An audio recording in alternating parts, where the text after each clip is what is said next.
berarti kita menempatkan keterangan palsu di dalam akte otentik yang kita buat tersebut. Nah, ini hati-hati.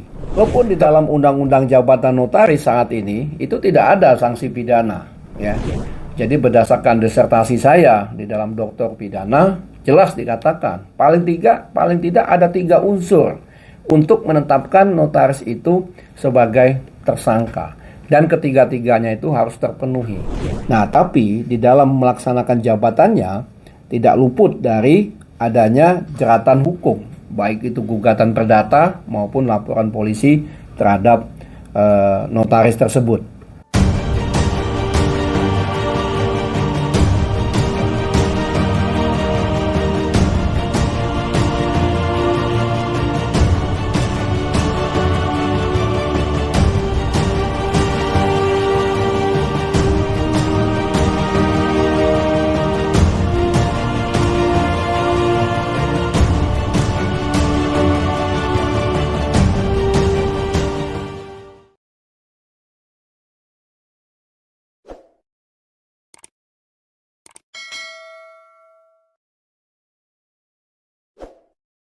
Assalamualaikum warahmatullahi wabarakatuh. Salam sejahtera bagi kita semua, sahabat SS yang saya hormati.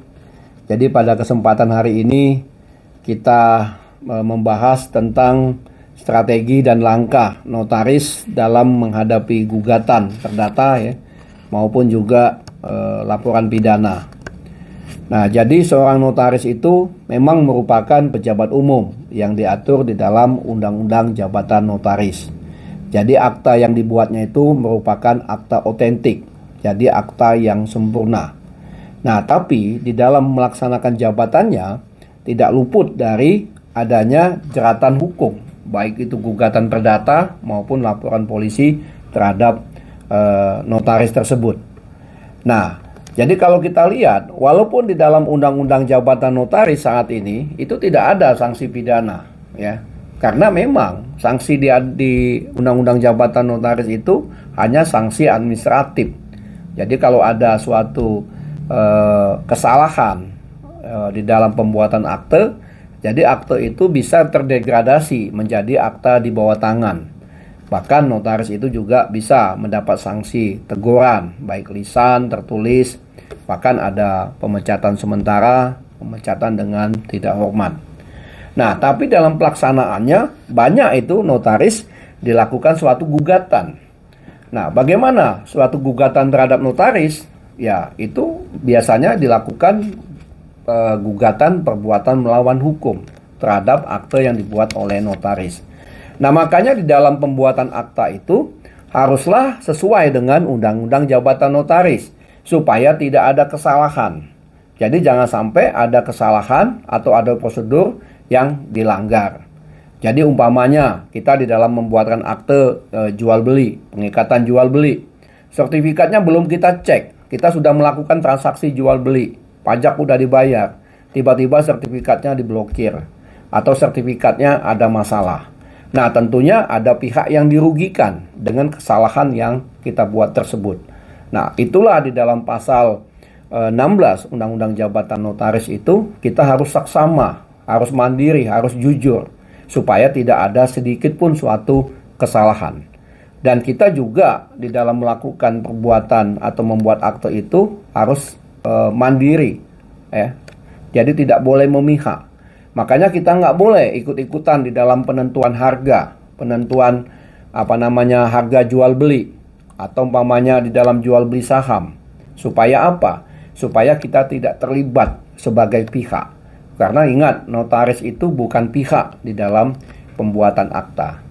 Nah, kenapa notaris bisa dilakukan gugatan perdata? Tadi, karena adanya suatu kesalahan dan juga adanya suatu kerugian dari para pihak. Nah, makanya kita harus hati-hati. Tapi kita juga di samping saksi administratif, perdata, bisa juga kena pidana.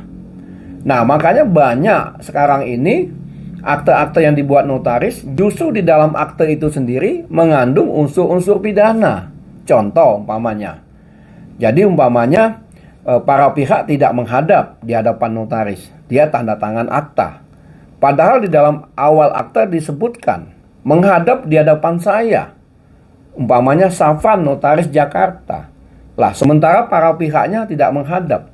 Berarti kita menempatkan keterangan palsu di dalam akte otentik yang kita buat tersebut. Nah, ini hati-hati. Termasuk juga banyak pelanggaran pasal 17. Jadi notaris luar kota masuk ke Jakarta, teken di Jakarta. Sementara ditulis di dalam awal akte menghadap di hadapan saya. Nah, seolah-olah para pihak itu berada di wilayah, umpamanya di luar jabatan Jakarta, umpamanya di Bogor atau di Tangerang, padahal tanda tangan di Jakarta. Jadi akte ini dapat dikatakan menempatkan keterangan palsu di dalam akte otentik. Jadi tidak hanya terdegradasi akte ini menjadi akte di bawah tangan, tapi hati-hati dapat diduga menempatkan keterangan palsu di dalam akte otentik. Nah, untuk itulah kita harus selalu berhati-hati di dalam membuat suatu akta, jangan sampai nanti menyebabkan adanya pihak-pihak yang dirugikan. Nah, makanya untuk menetapkan di dalam pembuatan atau menetapkan notaris itu sebagai tersangka dalam kasus pidana, di dalam pasal 66 sudah ada harus izin dari Majelis Kehormatan Notaris. Nah, saya juga untuk membantu Majelis Kehormatan Notaris, jadi berdasarkan disertasi saya di dalam doktor pidana, jelas dikatakan paling tidak ada 3 unsur untuk menetapkan notaris itu sebagai tersangka. Dan ketiga-tiganya itu harus terpenuhi. Yang pertama, notaris melanggar ketentuan Undang-Undang Jabatan Notaris, tidak memenuhi prosedur yang dituangkan di dalam Undang-Undang Jabatan Notaris. Yang kedua, ada unsur kesalahan ya yang dilanggar, yang masuk ke dalam kategori Undang-Undang KUHP atau Undang-Undang Tindak Pidana yang lainnya. Itu masuk, ada unsur-unsurnya.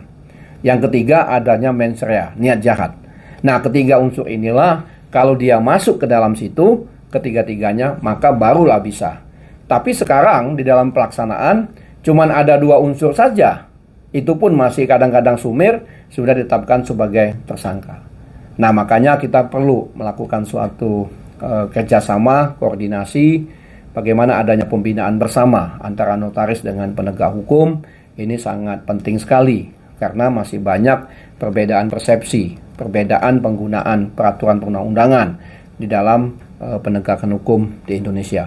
Sekian, terima kasih, semoga bermanfaat, tetap semangat. Assalamualaikum warahmatullahi wabarakatuh.